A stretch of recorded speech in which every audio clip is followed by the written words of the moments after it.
চটপটি ফুচকা ভালোবাসে না এমন মানুষ খুব কমই পাওয়া যাবে।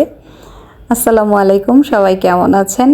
চলে এলাম আপনাদের সাথে আরেকটি নতুন ভিডিও শেয়ার করতে। যারা চটপটি ফুচকা লাভার তাদের কাছে আজকের এই ভিডিওটি ভালো লাগবে। জ্বর ঠান্ডায় কিছুদিন যাবৎ খুব বেশি মাথা খারাপ লাগে, আর প্রতিদিন বিকেল হলেই মনে হয় যে চটপটি বা ফুচকা খাই।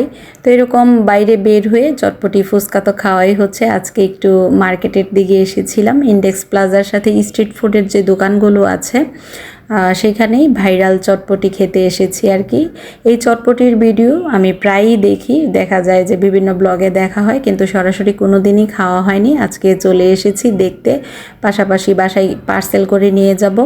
এখানে যে পরিমাণ ভিড় ছিল এতেই বোঝা যাচ্ছিল যে চটপটির স্বাদটা অনেক বেশি ভালো হবে, আর উনি কিছু স্পেশাল মশলা দেয়, সেটাই ভিডিওর প্রথমে আমাকে দেখাচ্ছিল যেই মশলাগুলো দেওয়া হয়।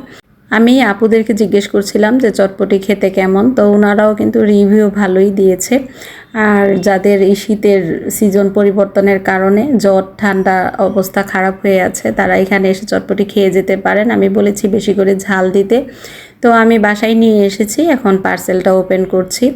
চটপটির সাথে একসাথে যেহেতু মশলাটা মিক্সড করে দিয়েছে, এখন সালাডটা দিয়ে পছন্দ মতো ফুচকা নিয়ে টক নিয়ে খেয়ে নেব। আমার কাছে চটপটির স্বাদটা যদি বলি এভারেজ লেগেছে।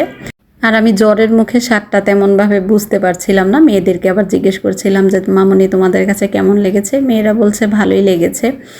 আর বাচ্চারা তো এমনিতেই চটপটি ফুচকা অনেক বেশি পছন্দ করে, ওদেরকে যেভাবেই দেওয়া হয় সেভাবেই খেয়ে নেবে। বেশি করে সালাদ মরিচ দিয়ে আমি চটপটিটা খেয়ে নিচ্ছিলাম। যেহেতু জ্বর ঠান্ডা ছিল, আমার কাছে কিন্তু ভালোই লাগছিল।